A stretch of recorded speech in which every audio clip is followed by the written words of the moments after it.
Hello and welcome to this Power BI tutorial. My name is Daniel, and this is my dark theme dashboard that basically shows trading data information for Apple and Amazon. But first, let's go and see what we're going to learn today. So the purpose of this video is to show two main things. First of all, what is a good data source to get financial information on financial data as well as the stock market data, and then how to import that data from the particular data source using very simple APIs where essentially no code whatsoever is involved. Now let's go and see what people usually or typically use to get their financials or stock market data. Right, so what we have here is Yahoo Finance. If you're looking to get trading data or if you're looking to get financial data for various different companies, you can come here and do that. So I'm just going to go here and click on Google. And if I'm looking to get some trading data, I'm going to click here, historical data.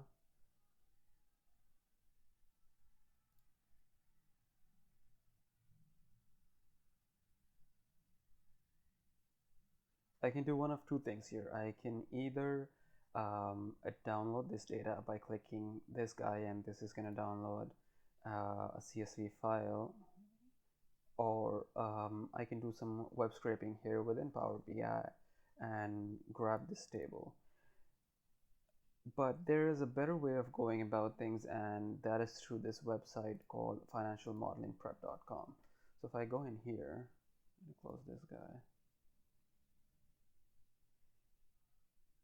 Now this is very similar to Yahoo Finance in a way that we have news over here, we have the prices for currencies, stocks, cryptocurrency, the performance, top gainers, losers, and stuff like that. What we are interested in is this API documentation over here. Now if you look on the left hand side, you will see a table of contents. Um, there are various different things here. You can find financial statements, ratios, growth, discounted cash flows, the historical prices, indices, commodities, ETFs, mutual funds. Euronext is the stock exchange for Europe. TSX is Toronto Stock Exchange, and then New York Stock Exchange stuff, cryptocurrencies, foreign exchange. So there are a bunch of different things here. If we scroll down here, we'll start to see the first sort of API, which is company profile. Now this API is in JSON format. It shows minute by minute detail, which we can see here, and that's how we sort of identify it as well. On the right hand side, you sort of see a view as to how the data would look like in API format. What you can also do is you can click on this link and it will take you there as well.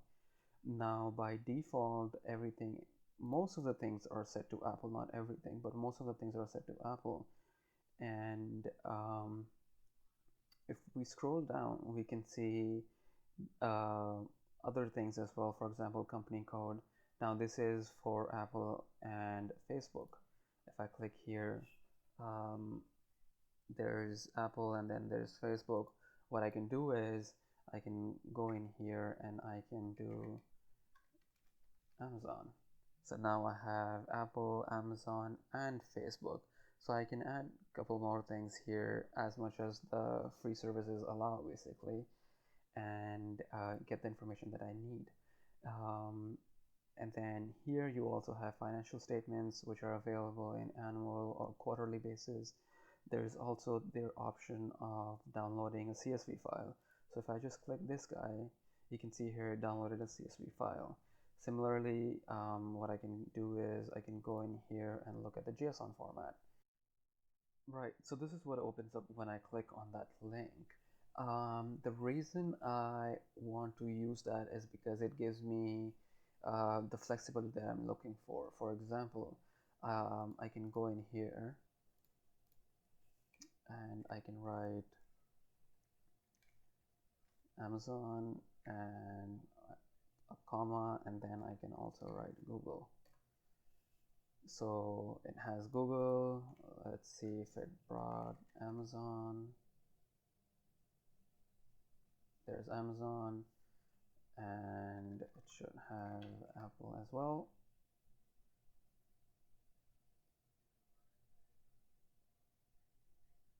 Right, there's Apple as well.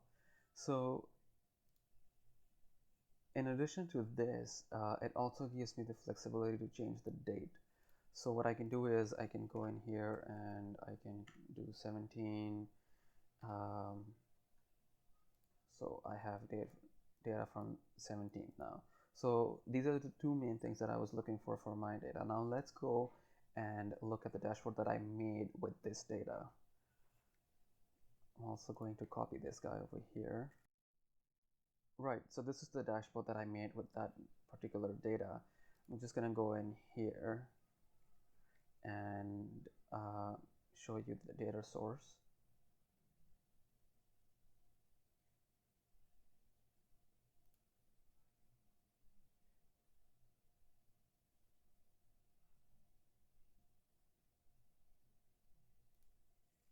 So whatever I copied, I'm just gonna paste it here. And because I changed the dates and I included one more company here, Google, you would see changes happening here as well when I close and apply. Right, so the data has now downloaded. As you can see, it starts from 2017 and it ends at 2019. The table here also shows that. Everything else also sort of updated according to the data. As you can see here as well, the filters also changed. So now the question is how to import that data. In this case, I had already set up everything and I just changed few things in the data source. But how to import that data? So let's go back in that website and copy the link that I need. I'm just going to change this guy to 2018 so that it's not pulling too much information. I'm going to go back. Right, so I'm in a new page right now. I'm going to do a fresh import over here. I'm going to go in here. So I copied a link. So even though it's a JSON file, I'm going to go in here and click on web.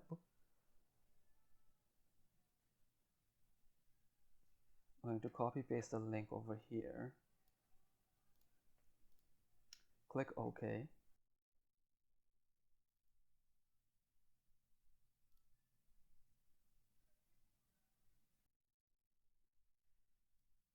So once you do that, it's going to show up like this. The next step from here is to click on this list over here. Now you will see the records. This is for each and every sort of stock that I have. So I have 3 stocks. That's why it's showing 3 records over here. If there were 2, there would be only 2. The next step from here is to go here and click to table. Now if you see over here, this is a symbol for table and this is not. So I want to convert this back to table.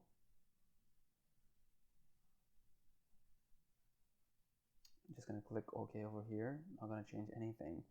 Now the next step from here is to click on this guy over here. Now if you've used Power BI before and if you've done merge queries, this would look very similar. It just means that you want to expand all the columns. So this is what I want to do. I'm going to click here. And then again, I want to expand more columns. From here, I'm going to click into expand to new rows. That's the best way of going about in this particular case.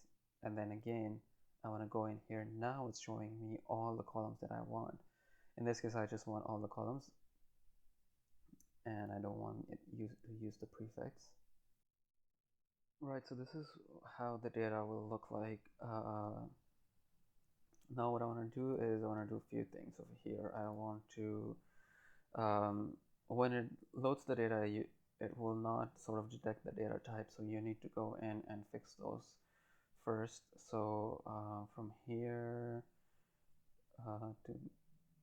to this column is decimal number.